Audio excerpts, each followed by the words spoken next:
Oshirma xamirdan shunaqa ham mazali bo'lgan yoshligimizni eslatadigan saxirni pirogni hozir birgalashib tayyorlaymiz.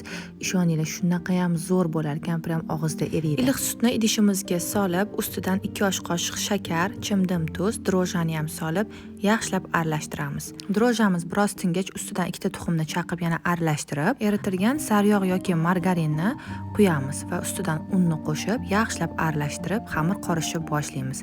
Xamirimizni oshirishga olib qo'yamiz. Yarim soat, 1 soatcha tindirib oshiramiz. Xamirimiz oshguncha ustiga shakar bilan sariyog'ni shunaqa urvoq qilib aralashtirib olib bitta massa hosil qilamiz.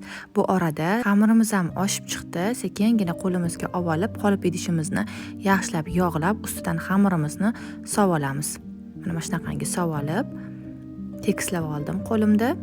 Shunaqangi cho'pcha yordamida teshik qilib atroflarini teshib chiqamiz o'rtalari bilan va boyiga massamizni, ya'ni shakar sariyog' massamizni qo'yib olamiz.